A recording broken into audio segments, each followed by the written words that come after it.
So you can imagine when Professor John Daly said that I needed to meet this incredible woman, Patricia Davidson, and to hear that she was Australian was great for me to hear.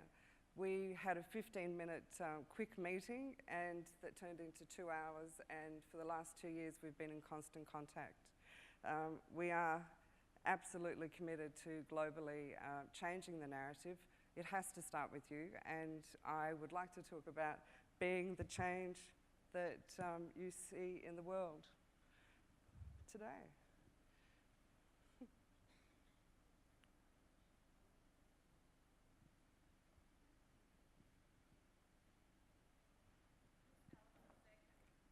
Laughing that I'm coming to help you. Maybe I just don't know what I'm doing. And I'm nervous. We can do this together. Oh. This isn't the easiest clicker. All right. Oh, hang on, the troops are coming. Helen, are you probably like me? Can we do this? Okay, 3 women, we've got this. No, it's not working. Okay, maybe it's a battery thing. That's fine. They're only pretty pictures anyway, so you must be the change you want to see in the world. I have to say that that is something that has led me my whole life. I didn't realise when I chose that subject for my presentation that it was Mahatma Gandhi who so capably made this statement, and it's also somebody that I'm not a nurse. He wasn't born in India. He changed the way that we think in the world, and it's something that's very important to me. My hashtag is humanity for humanity, and I have to say that I don't see that a lot in our world today. I'm driven to make sure that our world is very mindful and that care is returned to what we do. Often I think in the changing face of nursing that sometimes you feel that you may not be able to do, have time to provide the care that you want to. I had a really cool picture here of a little kid putting on a cape, wearing a cape and flying, and with a comment to say, if it's important to you, you will find a way. And I have to say that when Kylie encouraged me to speak about my life, I have to go back to when I was 5. It was 1967. My mother had started Regal Aid Nursing Service, which it was called in 1966. She was a single mum, and she made a promise to herself that when she sailed, after going to the north of England and coming back to Australia, she trained at Concord Hospital. She made a promise to herself that she wouldn't be defined by her circumstances. And with me in her arms and my brother in her tummy, she within 10 years, made this promise that she would live in Kirribilli, which she came under the harbour bridge, and she was able to do that. And she did that by doing her best and being her best. Her first client was in Cronulla, the second client was in Palm Beach. But the worst thing you can imagine would happen in the first year of business. Your mother, your only support, dies.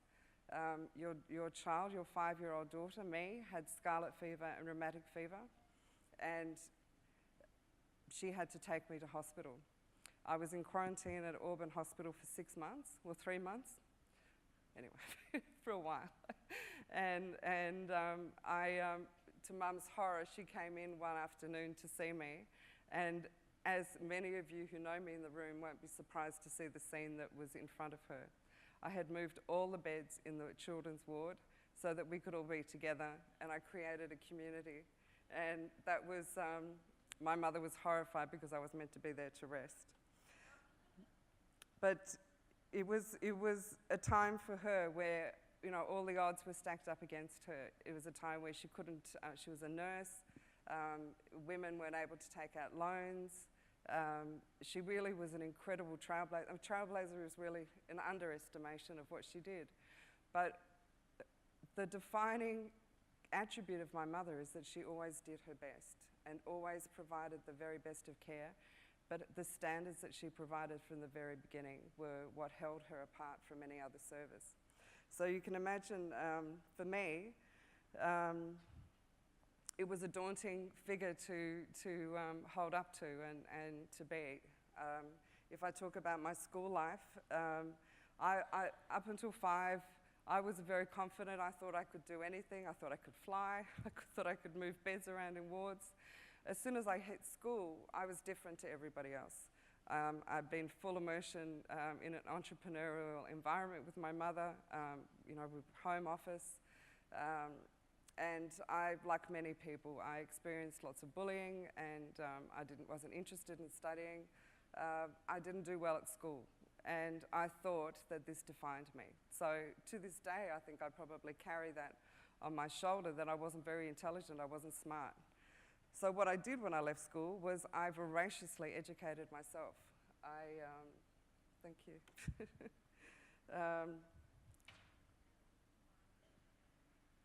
Okay.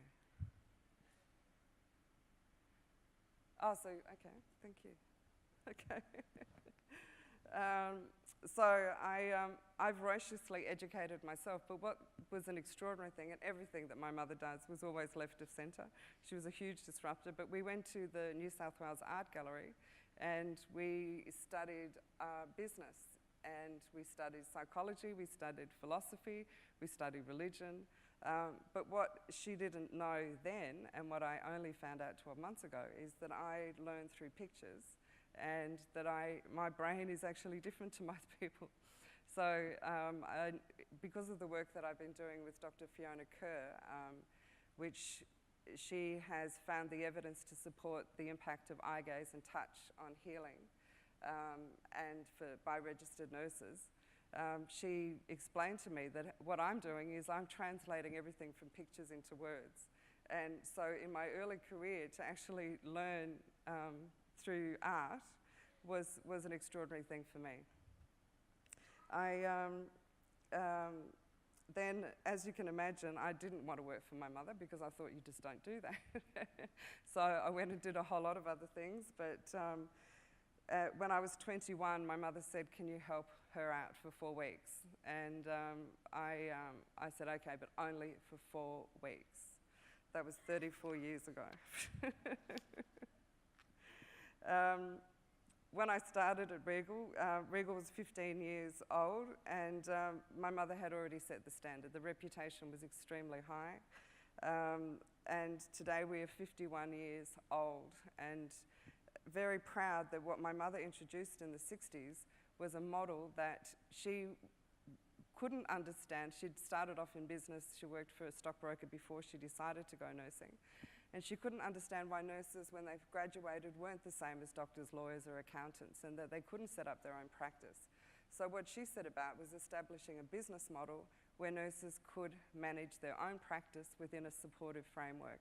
So today we have 30 business units across the Greater Sydney metropolitan area that are nurse-led and very much a clinical, autonomous service. But also what I've taken on in not wanting to be part of a cottage industry, because you can imagine community nursing's never been the sexy side of nursing. I really wanted to fight against that myth or that perception. So in the late 80s and early 90s, I was very much involved with hospital quality programs, going to meetings, trying to educate myself and to understand the market. And so I said to the Australian Council on Healthcare Standards, I want to be accredited. I think that we can be accredited in the community the same as a hospital. And they said no. And then I went back and I kept on going to the meetings, said no. They said no, they said no, they said no so many times. Then in 1994, they said yes. And we were the first private home health organisation in Australia to be accredited. And it was very important to me that people would understand and have trust that services could be delivered in the home, if not the same standard, if not better than in a hospital. So for me, what I've done since 1994 is to create what today we call virtually a large teaching hospital, where we're affiliated with Sydney University. We undertake many, many years. In fact, we've been doing clinical placements in the community since the 70s. And we also are accredited to 2018. So it's similar to the size of Westmead Hospital, and we are an immediate clinical triage service in Market Street in the city, where we have a very tight system of registered nurses. So a lot of organisations in our space probably have one registered nurse. We have 6 registered nurses in our head office, and we have over 100 registered nurses in the community, and we're looking after over 1,000 patients a day. And I believe that every single person that accesses our service has an excellent experience, but they're treated with humanity for humanity. So for me, if we're talking about the things that I believe make a difference in the world, is that you keep on putting yourself in a situation where you may be rejected, where people may say no. But my personal brand and who I am as a person has been something that I've really committed myself to since my early 20s. And it's something that I know that I never have to watch my back. I know that many, many people in the room know that I've turned up, I've participated, I've had a voice. I've found my voice with all of you, and many of you have mentored me in my career. Every single chief nursing officer, with the exception of the current chief nursing officer, has been a mentor and a colleague to me. And I value those relationships enormously.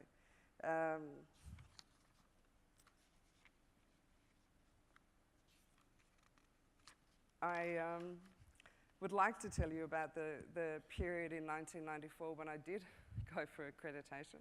And when I say I did, because my mother absolutely said, we have the best standard, we don't need to go out there and get accredited.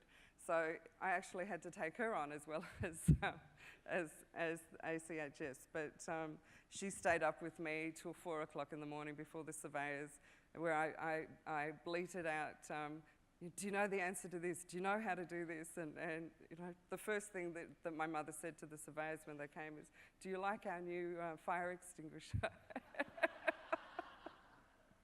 So, you know, it's, but now she believes in it, and she understands how important it is to set us apart. But to go back to 1994, 2 weeks before our first accreditation, I hadn't had a day off for 18 months. The New South Wales Director General decided to put in place a hypothetical to run New South Wales Health. And what they did was to, ask all the area health services at the time and Sydney Home Nursing Service to participate in a hypothetical to run New South Wales Health. One of the players dropped out at the last minute, and they asked me to step in. I'd never spoken in public before, and I thought, well, I'll just pretend as if I'm going to run New South Wales Health. So I spoke to my lawyer, who was John Kelly at the time, and spoke to our accountant. We put together a business model, and Mum and I leapt into the air when we were announced as the winners of this competition, because they said, we really do believe you can run New South Wales Health. So I didn't die. I thought I would die from having to speak in public. And we set the standard, we won the award, and in the same year we changed our name from Regal Aid Nursing, because at the time there was a perception that we were an HIV service, to Regal Health, and the company doubled in that 12 months. So it's incredible what you're dealing with when you're trying to do something very disruptive and something to change the direction of an industry, and that's something that I never realised what I was doing. If I had have realised, I probably wouldn't have done it. In that time also, the Department of Veterans Affairs, who asked us to start 51 years ago, went on to computer, and they didn't pay us for 6 months. So we'd never been in debt before. We had to go into debt, and it was at a time where interest rates were at 23%. We survived that. It took us a long time to overcome that, but we really truly believe in being of service, and that business does go on. You do find a way, but at the end of the day, the good that we were doing for the community was more important than the worry of debt. always following in my mother's footsteps, finding a tribe, finding community was very, very important to me. And it's through the Australian Association of Gerontology. Mum said to me, you need to organise this conference. And at 23, I organised the first World Congress on Ageing in Australia, and found that to be a daunting thing, but because Mum told me that I had to do it, I did it. So another time when I had to accept a lot of rejections was to join the Australian Council of Community Nursing Services. So you'd think Regal, we've been doing it for a long time, that they would accept us as a member. Well, they didn't. They didn't want a private sector. Well, they weren't. The framework of the organisation was for the public sector, was not for profit. So for 10 years, I wrote a letter and asked if we could be a member, if I could be a member. And in 2000, the Australian Council of Community Nursing Service accepted me as the first non-nurse, the first private sector member, and I ended up being the Vice President of the Australian Council of Community Nursing. And in 2006, sadly, it folded after 39 years. So today, we have no peak body for community nursing, which is one of the reasons why I approached the Australian College of Nursing to find a home for community and primary healthcare nursing week, which I'm very, very, very proud that we have that alliance and that relationship. What I'd like to share with you now is something that many of us deal with as families and in business. But in family business, it's something that you try to keep private. And we had a family member with a mental illness, my brother, and he had bipolar. We didn't tell anybody. We were both having to experience a very, very difficult time in trying to accommodate him in the business. And in between 2003 and 2006, I set up an office in Melbourne. I was running 2 weeks in Sydney, 2 weeks in Melbourne, running around like a lunatic, building a business which grew exponentially in Melbourne, and with a brother with bipolar in the business in Sydney. And in 2006, the worst thing you can imagine could happen is my best friend committed suicide. Then I had to pretend to my brother that she hadn't committed suicide. And then on Christmas Day, he committed suicide. He didn't die, and he ended up being a victim of the health system. But all the way along, my mother and I kept running our family company and supporting our community. And for me, it's always been a very, very challenging thing to have a professional persona, to be there, to show up, to continue to persist, and to be struggling with issues like that. And it's through the support of communities like this that you can continue. Sadly, in March 2007, my brother hung himself, and my mother and I found him. It was a very, very difficult time for us as a family. At this point, I thought, I can't run Regal anymore, I can't do this, and I was going to pack it all in. John Kelly, as I mentioned before, who many of you may know, he was our lawyer. I said, we need to sell the business, I can't do it anymore. And he said, don't sell the business, apply to Harvard Business School. I went, yeah, sure. Remember, I didn't do well at school, and I'm not very smart. And I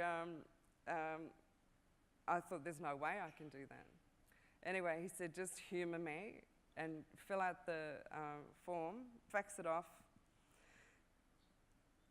I completely forgot about it. 3 months later, I got a letter back to say that I'd been accepted to Harvard Business School Owner-President Management Program, that normally you have to turn over $100 million to be accepted into the program.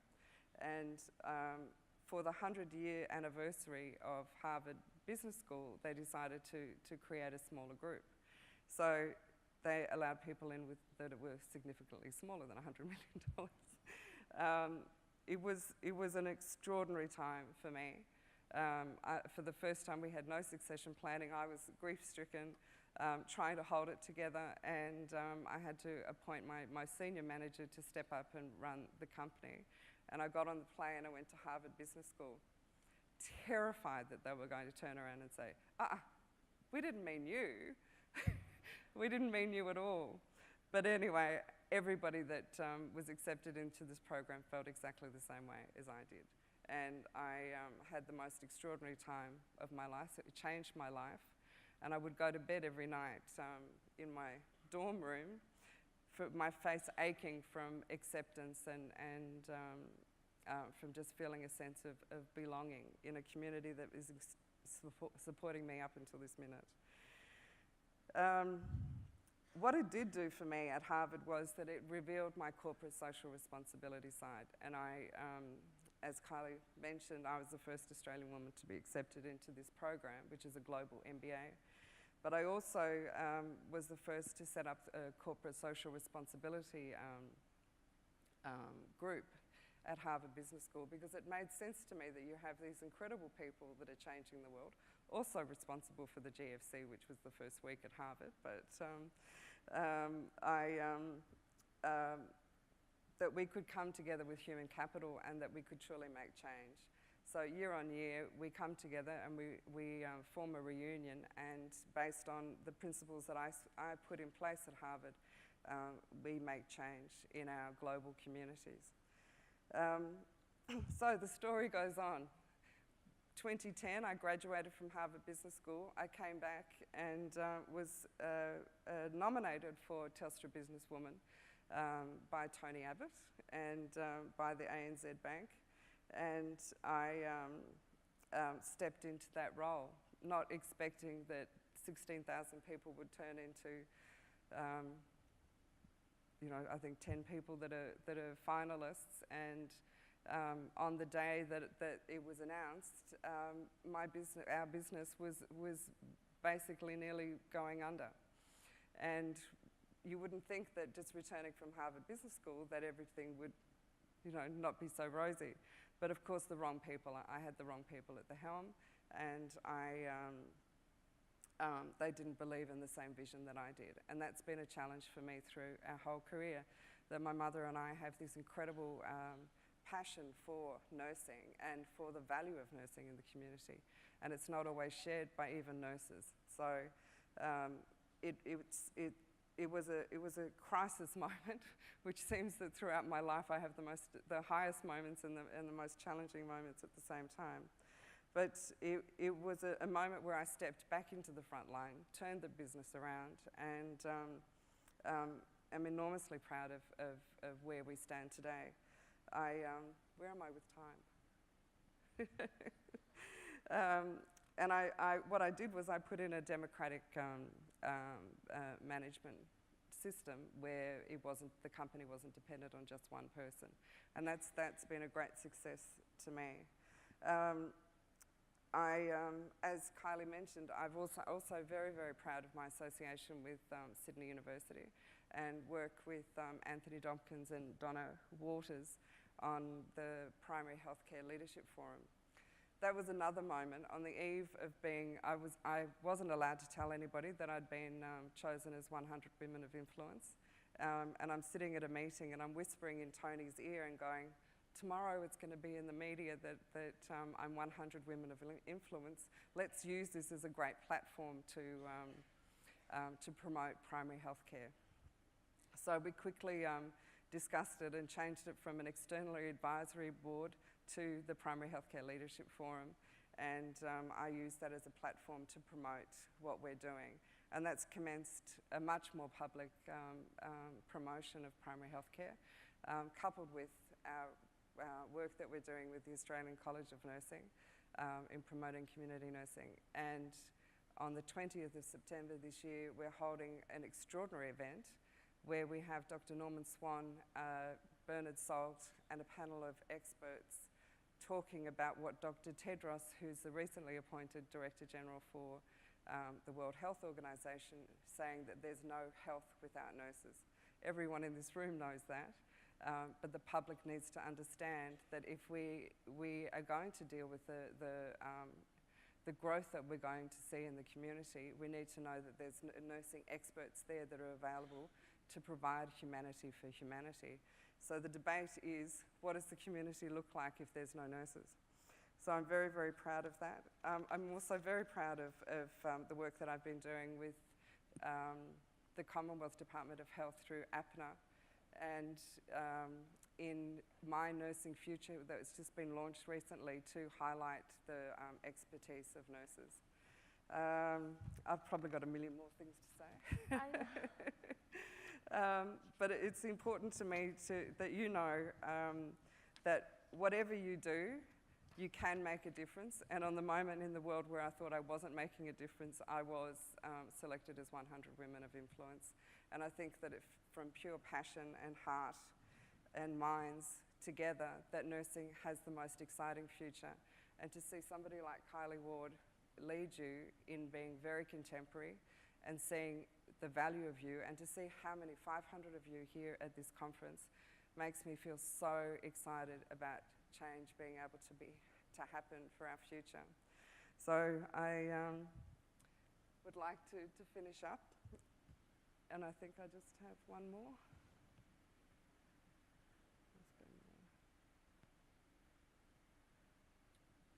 How does it go forward?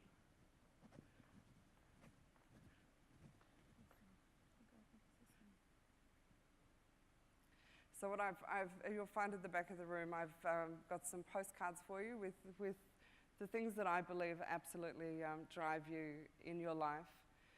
And I think I've covered all of that. But as my mother would be very proud of me to say, is to thine own self be true. And that's very much a motto to live by. And be the change you wish to see in the world. Oh.